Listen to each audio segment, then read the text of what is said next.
Hello, it's Concord Wind. I figured out that my phone's kickstand works sideways, so I can record sideways you know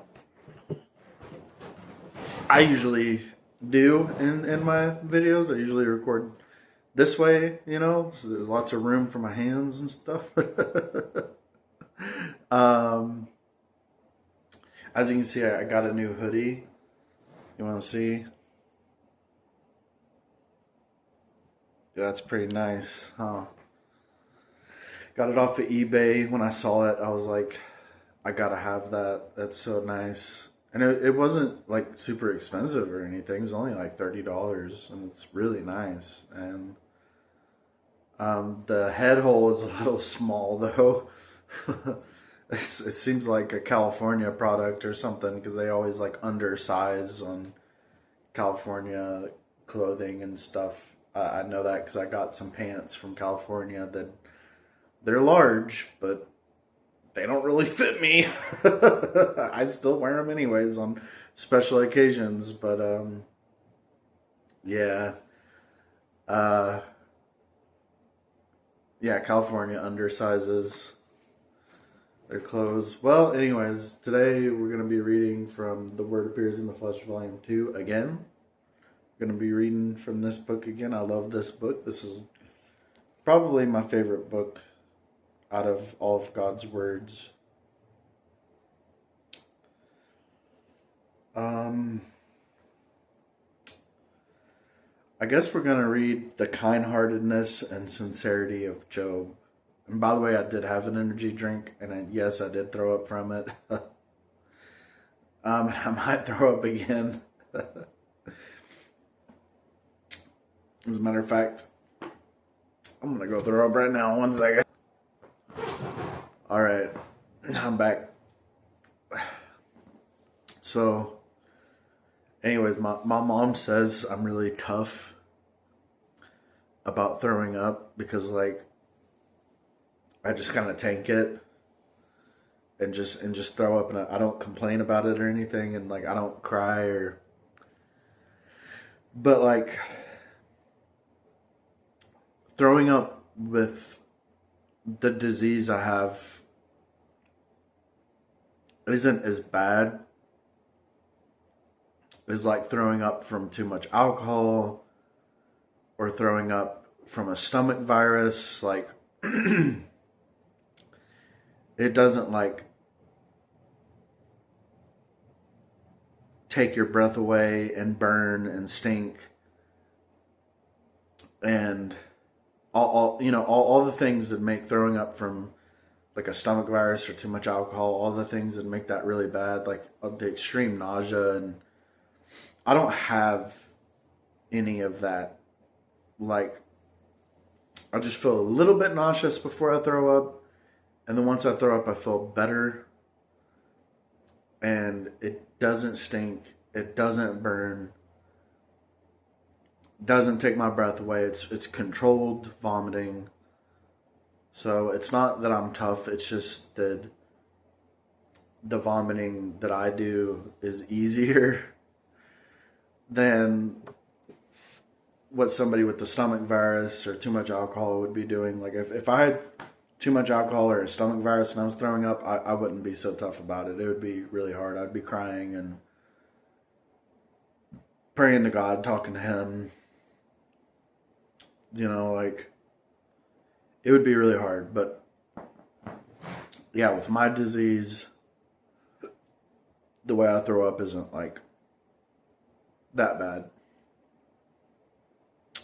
All right, the kind-heartedness and sincerity of Job. Since from Job's conduct we are able to see the expression of various aspects of his humanity, what of Job's humanity do we see when he opened his mouth to curse the day of his birth? This is the topic we will share below. Above, I have talked of the origins of Job's cursing of the day of his birth. What do you see in this? If Job were hard-hearted and without love, if he were cold and emotionless and bereft of humanity, could he have cared for God's heart's desire? Could he have despised the day of his own birth because he cared for God's heart? In other words, if Job were hard-hearted and bereft of humanity. Could he have been distressed by God's pain? Could he have cursed the day of his birth because God had been aggrieved by him? The answer is absolutely not. Because he was kind-hearted, Job cared for God's heart. Because he cared for God's heart, Job sensed God's pain. Because he was kind-hearted, he suffered greater torment as a result of sensing God's pain. Because he sensed God's pain, he began to loathe the day of his birth, and thus cursed the day of his birth. To outsiders, Job's entire conduct during his trials is exemplary. Only his cursing of the day of his birth paints a question mark above his perfection and uprightness, or provides a different assessment.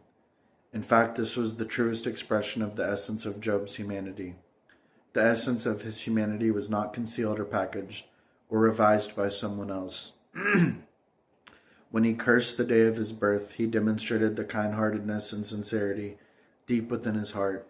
He was like a spring whose waters are so clear and transparent as to reveal its bottom. Having learned all this about Job, most people will undoubtedly have a fairly accurate and objective assessment of the essence of Job's humanity.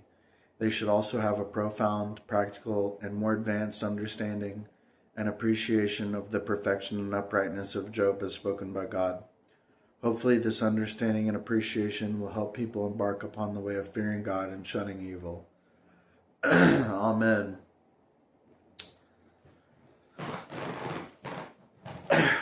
So there's been many instances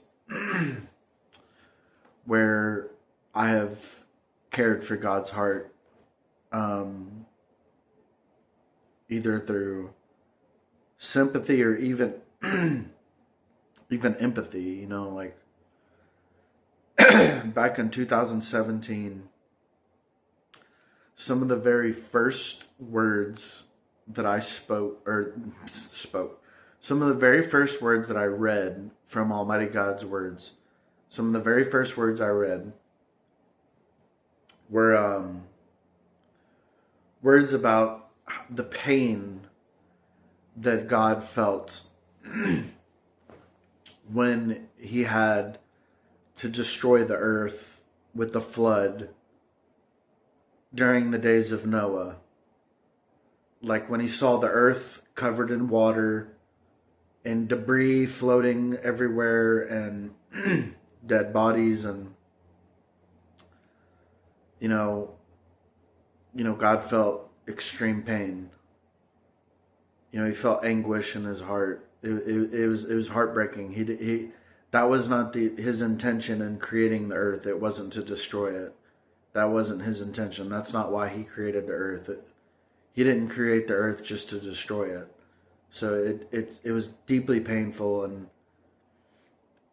he only did what he had to do, but he didn't want to do it. And he felt regret for having created humankind after seeing the destruction, and it was heartbreaking to him, and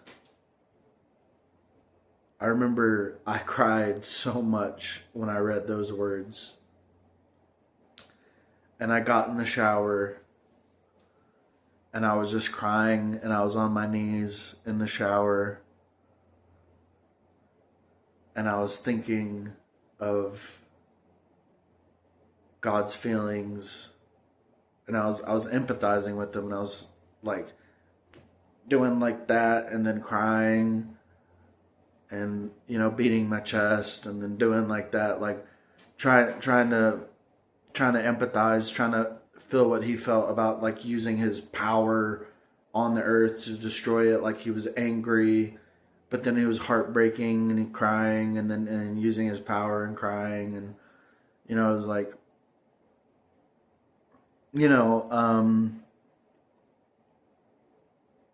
I was like empathizing with him. I was like trying to put myself in his shoes and trying to understand how he felt, and I really felt genuine anger and hatred for corrupt humans that were raping and killing each other. And then I also felt genuine sadness for the destruction of the earth. And I understood God's pain, and I understood his anger, and I just really empathized with him on a level that brought me much closer to God. I just felt so sorry for him because he's innocent and holy, and here there was a whole world of people that didn't believe in him and were just doing whatever. And he hides himself, but that doesn't mean people shouldn't believe in him just because he hides himself. And he wants people to believe in him, and he wants those pure-hearted, kind, honest people like Job who believe without seeing. Just as Jesus said, you believe because you have seen. Blessed are those that believe who have not seen. Those words are still true today. They're not outdated or anything. They're still true to this day. I mean, we believe in God not because we have seen, but we believe because we know his words are true. And his words have changed us, and we've seen real results in our lives, and we've seen that we've grown closer to God, and we complain less, and we are more honest, and we see these results in ourselves, or at least I see results in myself, right? I mean, I can't speak for everybody else, even though I was trying to, but I mean, you guys have probably seen some results in the short time you've been watching my videos, but maybe not, I don't know. I never get any feedback from you guys. So I don't know how you guys are doing. I hope you're doing well. I hope you're getting results. And if you're not getting results, think about changing your method of practice and reflecting more on yourself and reading more of God's words. And because remember, it's not the practice that matters, it's the results that matter. So if your current practice isn't achieving results, then you need to consider changing your practice, to a different kind of practice. And obviously some kinds of practice are timeless and should be there regardless. And some forms of practice achieve results no matter what. They're pretty unstoppable. Like being honest, if you practice honesty, you'll become a more honest person. I mean, that's just cause and effect. I mean, you can't really stop yourself from becoming more honest if you practice honesty. That's a pretty unstoppable practice. You will see results from practicing honesty.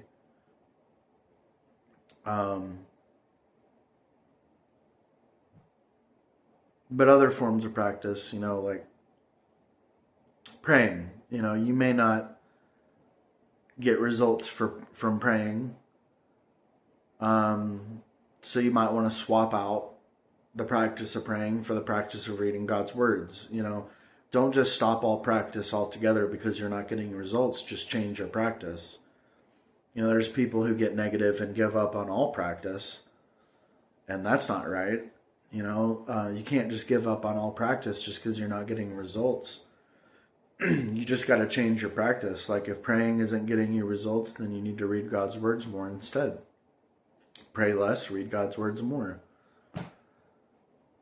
And so yeah, that's that about covers today's video, I think. So I'm trying to think of a title for this video. If this was live, I would ask you guys in the comment, but I don't go live because people's schedules are all over the place, and I can't guarantee that I'll get viewers if I go live, because I went live once and I waited for about 5 minutes and didn't get any viewers, and it was like, I'm not just going to sit here and talk to nobody, Pre-recording videos is a little better because it's up and people can watch it at their leisure. They don't have to be there like at the like they don't have to be there at a specific time to watch it. And even though live videos are uploaded after, but I'd rather have like viewers so that I can interact with my audience. If I'm gonna go live, I want to be able to interact with my audience, and my audience doesn't really interact with me even on pre-recorded videos. So even if I could get everybody to watch on a live video, they probably wouldn't interact, and there's nothing wrong with that. It just is what it is. So yeah. All right. I'm trying to think of a title for this video. What did we read about? Let me go back and see what we, because I can't. Okay, the kind-heartedness and sincerity of Job. That will be the. Or no, how about empathizing with God? Yeah, we'll call it empathizing with God. All right. All right. God bless and goodbye.